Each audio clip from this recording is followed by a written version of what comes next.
Billy Graham comenta que ser discípulo de Cristo, ser um seguidor de Cristo, é muito difícil. Ele comenta isso, é mais difícil do que ser o presidente dos Estados Unidos. Não é fácil. Alguém pode pensar que o termo do discipulado é fácil, mas não é. Exige renúncia à própria vida pelo amor do Evangelho. E a gente vê as igrejas abarrotadas de crentes, são crentes, mas às vezes não tem tantos discípulos. O discípulo paga um preço. E quando a gente lê esse texto de Mateus, muito forte, Jesus Cristo na grande comissão, ele diz: ide, portanto, vão e façam discípulos de todas as nações, batizando em nome do Pai, do Filho e do Espírito Santo. Quanta dificuldade para fazer discípulos. Lá em Marcos, eu estava lendo esse texto, os evangelhos sinóticos em geral, fala da dificuldade. Jesus chama 4, aqui no capítulo 1 de Marcos, a partir do versículo 16, ele chama 4 pescadores. Não chamou doutor, não. Ele chamou aquelas pessoas, talvez improváveis, para abraçar o discipulado.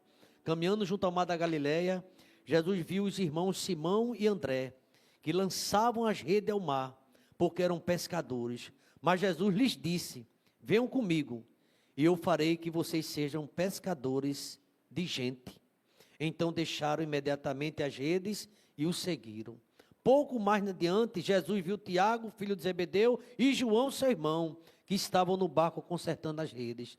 E logo o chamou, e eles o seguiram, deixando o seu pai Zebedeu, o barco e seus empregados. A gente vai ver vários textos nos evangelhos falando sobre isso. E é um desafio, irmão, verdadeiramente, fazer discípulo. Fazer um discípulo que renuncie tudo por amor ao evangelho. O tema dessa noite é um tema que também ele me chama a minha atenção, meu coração. Não é fácil. Eu cheguei aqui hoje bem cedinho, matinal, tem compromisso, tem gabinete, tem à tarde reunião, tem oração, e a gente sempre procurando, estimulando. Eu confesso aos irmãos que quando vai chegando nesse horário eu estou meio moído, como que fosse meio moído, cansado. E isso quarta-feira após quarta-feira, seguindo Marisa, trabalhando, orando, estudando, fazendo discipulado, e eu pensando sobre esses termos. O texto-chave aqui, nesta noite: portanto, façam discípulo. E fazer discípulo aqui, quando a gente lê o texto, não é uma sugestão do mestre. Jesus Cristo não está sugerindo essa igreja, mas é uma ordem direta, inegociável. Façam discípulos. E aqui, meus irmãos, o discípulo ele tem que ter o amor à obra, mais do que o seu pai, do que a sua mãe, a gente vai ver isso no texto, mais do que a sua esposa, mais do que seus filhos, amar mais a Deus sobre todas as coisas. De todos os amores que ele tem, o maior amor dele é obedecer ao Senhor. E a gente vai ver que esse termo é muito forte. Tanto os evangelhos de Mateus, Marcos e Lucas, percebemos que esse processo nunca foi trivial. Pelo contrário, envolve confronto com o sistema religioso, quebra de paradigmas sociais e o custo altíssimo para seguir ao Mestre Jesus Cristo. Por isso que muita gente desiste. Pensa que é fácil.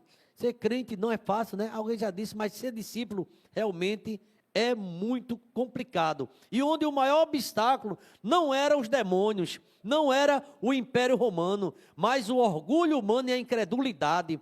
Pessoas que não acreditavam no próprio Cristo. E vamos ver, meus irmãos, esse chamado ao arrependimento e à renúncia. É a base do discipulado. Renúncia e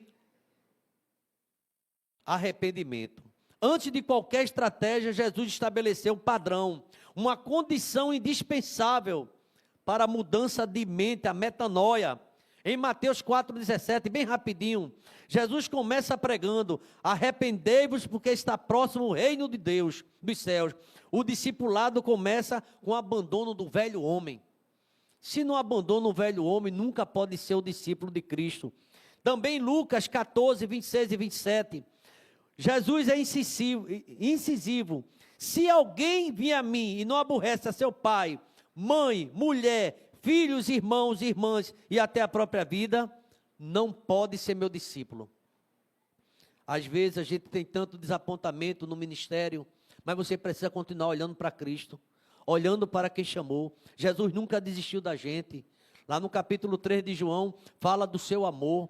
Era sofrimento, mas ele caminhava pensando em mim e você, na nossa salvação. É um desafio. A escolha, irmãos, a gente vai ver aqui dentro do texto, o tempo é curto, mas fala dos improváveis. Isso aí é graça soberana. Os evangelhos sinóticos mostram que Jesus não escolheu os doutores da lei, mas homens simples, pescadores, homens do povo, cobradores de impostos, pessoas comuns. Lá em Marcos capítulo 3, 13 a 14, subiu ao monte e chamou quem ele quis, e vieram a ele, e designou 12. Os irmãos sabem que Jesus passou uma noite de vigília em oração. Antes de qualquer coisa, o discípulo deve ser escolhido, não por preferência de A ou de B, mas ser um escolhido chamado por Deus. O ministério, irmãos, é um chamado que o próprio Cristo, ele escolhe. Já em Mateus capítulo 9, Jesus chama Mateus, o publicano, e come com pecadores, dizendo, eu não vim chamar justos, mas pecadores ao arrependimento. Sabe qual é o maior desafio que eu aprendo rapidamente aqui, mostrando na igreja? Isso nos ensina que fazer discípulo não é recrutar os mais capacitados, não.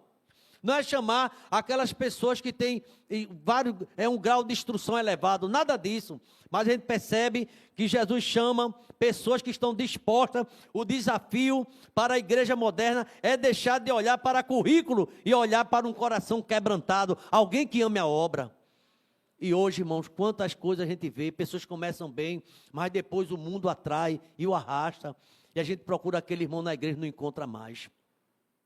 Sucesso e tantas outras coisas. E eu estava observando aqui um ponto que me confronta muito. O confronto com a tradição religiosa. O maior obstáculo para os discípulos de Jesus Cristo não veio dos romanos. Sabe de quem veio? Dos fariseus. Do povo judeu. Em Marcos 7, 7 e 8, Jesus os acusa. Este povo me honra com os lábios, mas o seu coração está longe de mim. Deixa o meu mandamento e segue tradição de homens. Ah, meus irmãos, quantos discípulos de Cristo abandonaram ele? Teve um momento que disseram, Senhor, o teu sermão está tão duro. E essas pessoas querem ir embora. E Jesus perguntou, vocês também querem ir? Muitos não suportam a chamada, o preço que tem que pagar. Há muitas pessoas que querem viver de todo jeito. E Jesus disse que não. O desafio de fazer discípulos significa libertar as pessoas de pesos, rituais vazios e levá-la à essência do amor de Deus e ao próximo. O desafio é ensinar que a fé não se resume em regras, mas num relacionamento vivo. Eu tenho dito isso aos irmãos do discipulado, e discipulado é relacionamento com Cristo. Ele pregava para a multidão, mas depois, em particular, ele falava com seus discípulos. Aliás, eu faço uma pergunta, você tem conversado em particular com Deus? Porque, irmãos, é muito importante esse culto aqui, culto de adoração, de louvor, de aprendizado, mas como é que é a sua vida quando você está a sós com Deus? Tem que haver essa particularidade. Ele chamava em particular e ele explicava, falava com os seus discípulos, preparando. Então, o desafio é ensinar que a fé não se resume em regras, mas uma vida com Deus. E a pedagogia do exemplo e do serviço, o método de Jesus, bem rapidinho aqui em linhas gerais, em Marcos 10, 45, porque o Filho do Homem não veio para ser servido, mas para servir. Há muita gente que entra em ministério e quer ser servido. E sabe qual é o segredo? É servir. Sabe qual é o segredo do discipulado? Pegar a toalha e a bacia. Tem gente que é privilégio, quer ser servido. E Jesus, o maior exemplo do discípulo, ele pegava a toalha, pegava a bacia e lavava os pés de todos. Gente que quer ser o maior, se ofende qualquer coisa. E tem mais, qualquer coisa desiste do ministério. E Jesus Cristo foi até o final, morte de cruz, prego nas mãos, tanta coisa, mas ele foi fiel até a morte. Ele nunca desistiu da gente. O verdadeiro discipulado tem que ter esse amor, tem que ter essa renúncia. E aqui eu estava observando, enquanto os discípulos discutiam, não é, quem era o maior, Jesus tomou uma bacia de água e os lavou, dizendo, eu sou entre vós, eu sou aquele que serve, eu sou teu servo, eu sirvo a vocês, e se vocês querem fazer parte da minha equipe, pode pegar uma toalha e uma bacia. E muita gente é equivocada. Eu vim para mandar, eu quero ser liderança, e às vezes, sabe, irmãos, no meio do caminho se perde. O termo do discipulado fala de serviço. Jesus era chamado no Antigo Testamento pelo profeta Isaías de um servo sofredor. Você pensa que vai ser compreendido porque você está na frente de um trabalho? Muitos não vão te compreender, vão te apontar. E Jesus Cristo ensinou isso. Sabe qual é o desafio? Não podemos fazer discípulo com uma posição de autoritarismo. Tem gente que quer fazer tudo o que quer dentro da igreja, esquecendo que a igreja é do Senhor Jesus. Quando Jesus chamou Pedro, Pedro, quando você se converter, apacenta quem? As minhas ovelhas. Essas ovelhas de Jesus Cristo. E é dele que é o verdadeiro pastor. E muita gente quer se apoderar, quer usar, quer comer, sabe, irmão, a gorda e fazer tanta coisa errada dentro da casa de Deus e machucando. E aqui o desafio do discipulado autêntico na vida é um mentor precisa estar disposto a lavar os pés e ter paciência com as falhas e também, acima de tudo, amar como Cristo amou. A grande diferença é isso, meus irmãos, onde a gente vê um tempo de tanta coisa. E eu concluo, pedindo que a igreja fique de pé, bem rápido a mensagem, por favor. O custo do discipulado. Você lembra que Jesus disse, bem-aventurado, quando vos perseguirem e mentindo disserem todo mal contra vós, quem disse a você que você não vai ser perseguido? Mas você não vai desistir, porque quem te chamou é fiel, quem te chamou foi o Senhor. O custo é alto, irmãos. Deram bofetada em Jesus, cuspiram nele, bateram nele, zombaram dele, mas ele não desistiu nem saiu da cruz. E aqui nesse último tópico, o custo da perseguição, mas deve perseverar. Mateus, Marcos e Lucas são unânimes em avisar, o discipulado tem um preço. Atenção, você que chegou até aqui. Ser crente tem um preço. Para ser crente desmantelado como por aí, é de cheio. Se envolve com tudo, se envolve na roda de escarnecedores, falam coisas terríveis, quando chega a noite está na igreja cantando. Mas durante o dia é um péssimo exemplo, é um mau testemunho. E até envergonha o evangelho. Isso é muito triste. E o verdadeiro discípulo procura viver uma vida santificada, uma vida que paga um preço por isso. Jesus disse até da outra face, ninguém quer fazer mais isso. Alguns dizem até assim, eu sou crente, mas não sou besta não. Que comigo leva e esquece o que Cristo ensinou, o verdadeiro discipulado. Em Lucas capítulo 21, 12, Jesus avisa que os discípulos são perseguidos, vão ser perseguidos, entregues, vão ser odiados por causa do meu nome. Você está disposto a isso? Você faz na obra do Senhor, alguém te criticando, te apontando, falando mal de você, dizendo que seu interesse ali é dinheiro, seu interesse está ali para roubar, falando todo mal, e você tem que ir em frente, irmão. É muito perseguido. Qualquer irmão, mais simples sendo um trabalhador, se esforça, pode comprar um carro. Se acontecer isso com um discípulo, Senhor que está à frente, vão dizer, ele roubou. Felizmente, a gente vive numa geração onde a maioria estão sendo levada, não é, por essas vozes. E aqui, Jesus Cristo pagou o preço, lá em Mateus 24, 13. A chave para vencer o desafio é a perseverança. Sabe o que é que diz o texto? Aquele que perseverar até o fim será salvo. Você conhece gente que era liderança, trabalha na igreja, de repente do nada foi embora. Você pergunta, onde é que estão agora? Eu mesmo não sei. Tem que pensar sobre isso. E se você é um chamado, Deus quer restituir também teu ministério. Deus está chamando você para continuar. Ele foi atrás de Tomé, mesmo Tomé negando. É apóstolo, é discípulo. E Tomé negou. Tomé, aliás, ele duvidou. Pedro negou, ele foi atrás de Pedro. Sabe o que é que eu acho maravilhoso? Que apesar das nossas faltas e fraqueza, Jesus vai de novo a você. Eu quero você no ministério, eu vou te ajudar. Não olhe para trás, porque você coloca a mão no arado e olha para trás, não é apto para entrar no reino de Deus.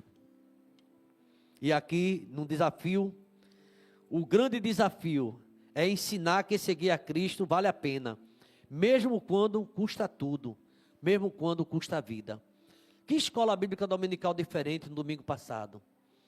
Que coisa linda, aquele homem, o preço que ele pagou, mas não negou a Cristo. E quando ele viu o filho dele sofrendo, que ele queria negar o filho, não papai, continue crendo, continue pregando papai, o Senhor foi chamado para isso. Analisando, meus irmãos, os evangelhos, percebemos que o desafio de fazer discípulo transcende a métodos humanos, a seminário. Seminário pode dar uma formação até teológica, mas o verdadeiro pastor, o verdadeiro líder é chamado pelo Senhor. Se não for assim, irmão, não consegue. Tem que ter. Você é discípulo, presta atenção a isso. Primeiro, tem que ter arrependimento genuíno, como ponto de partida. Eu me arrependi, eu sou uma nova criatura. Segundo, graça para acolher os improváveis. Esse não tem cara, esse líder, a gente fica escolhendo no dedo. Mas Deus tem chamado pessoas como Barnabé e tantos outros, que são pessoas que realmente fazem a obra do Senhor. Porque essa pessoa tem coragem. Coragem para romper com tradição que a aprisionam. Mas tem que ser humildes, humildade para servir como Jesus serviu. E perseverança para suportar as adversidades. A grande comissão traz um grande ensinamento para nós. Ela não foi dada a anjos, mas foi dada a homens falhos, cansados, enfadados, da fadiga como Cristo andou, mas não desiste. Amanhã se renova e está no matinal orando, está clamando ao Senhor, está falando do seu amor. Jesus confiou essa missão a pescadores analfabetos, que mudaram o mundo. Eu nunca esqueço de uma palavra de um pastor, quando ele disse que Deus, o corpo de disciplina, a maioria, realmente eram pessoas improváveis, pessoas simples, mas que trouxeram uma revolução no mundo inteiro, através da palavra do Senhor. Eram homens que não desistiam da palavra, e também não se envolvia, não deixar Jesus pelas atrações do mundo. O desafio é enorme para a igreja, para a IEBT, mas a promessa de Jesus em 20, 28 e 20 em Mateus é a nossa âncora. Eu estou com você, discípulo, todos os dias, até o fim, até a consumação dos séculos. Deus está presente com você. Por isso que não seja aquele discípulo covarde, pregue a palavra, fale do amor do Senhor, testemunhe, seja um crente fiel, dentro de casa, fora de casa, no trabalho, na faculdade, onde você estiver. Que todos possam sentir que você tem um perfume de Cristo, você é sal, você é luz, você é diferente. Não por causa de um paletó, não por causa de uma Bíblia, porque o teu coração pertence ao Senhor Jesus Cristo. E você anda com Ele. Esse é o termo discipulado. Que possamos como igreja, deixar de ser apenas ouvinte e nos tornarmos verdadeiros fazedores de discípulos. Vamos preparar as pessoas. Eu vejo um grande desafio na escola de discípulos, eu vejo um grande desafio na Rede AME, de formar pastores, líderes, para pregar e continuar fazendo a obra do Senhor, no nome de Jesus. Vamos dizer amém, irmãos? Obrigado a Deus, porque o termo discipulado é muito alto, é renúncia completa, é renunciar pai, mãe, família, porque o amor a ti é bem maior, é te buscar em primeiro lugar, pai. O termo discipulado ainda fala de renunciar à própria vida. Ó Deus amado, nos ajuda, ó Deus, porque por tão pouco temos deixado a tua obra, Pai. Por coisas tão pequenas, muitos, ó Pai, que tinham um ministério tão profícuo, hoje, ó Pai, já não se encontra mais na liderança do teu meio do teu povo, porque o mundo atraiu de alguma forma, Pai. Essa mensagem, ó Pai, ela não tem uma proposta, Pai, de ser uma mensagem, ó Pai, senão uma mensagem extraída da tua palavra, Pai, que o verdadeiro discipulado tem um preço, e não é fácil formar discípulo. Paulo diz que gemia como dor de parturiente, de parto, até formar um discípulo, porque infelizmente, ó Pai, vivemos, ó Deus, num tempo de superficialidades, ó Pai, de pessoas, ó Pai, que verdadeiramente, às vezes estão dentro da igreja, mas não tem compromisso contigo, o comprometimento com a obra. Quero te pedir nesta noite, ó Pai, que o Senhor levante essa igreja EBT, Pai, como uma igreja cheia de discípulos, ó Pai, para não se revolucionar a cidade de Camaragibe, ó Pai, mas esse estado de Pernambuco, ó Pai, o Brasil e o mundo, ó Pai, através da tua palavra, através do testemunho, seja aqui, seja lá fora, onde estiver, pregue que Jesus Cristo é a única esperança, ó Pai. Obrigado, ó Pai, porque um dia, mesmo sem merecermos, mesmo sem capacidade, o Senhor nos confiou e nos chamou para o discipulado, ó Pai. Ajuda-nos, ó Pai, a sempre olhar para Cristo, como diz o autor de Hebreus, o autor e consumador da nossa fé. Não olhar nem para a direita, nem para a esquerda, nem reparar na força do vento, mas olhar para Jesus, o autor da nossa fé. Leva-nos em paz para nossos lares, ó Pai. E que, ó Deus, o verdadeiro discipulado aconteça na minha vida e na vida de todo membro congregado, e aqueles que estão ouvindo a tua palavra, Pai, em nome de Jesus. A igreja pode dizer amém? E que a graça do Senhor Jesus, o amor de Deus, o nosso eterno Pai, a comunhão e as consolações do teu Espírito, ó Pai, esteja sobre a igreja, o teu povo, esteja sobre os seus discípulos que são perseguidos, machucados, mas, ó Deus, desde agora, Deus, e todo Israel seja abençoado, desde agora e para sempre. Vamos dizer amém, irmãos? Amém. Deus abençoe a cada um, vão em paz.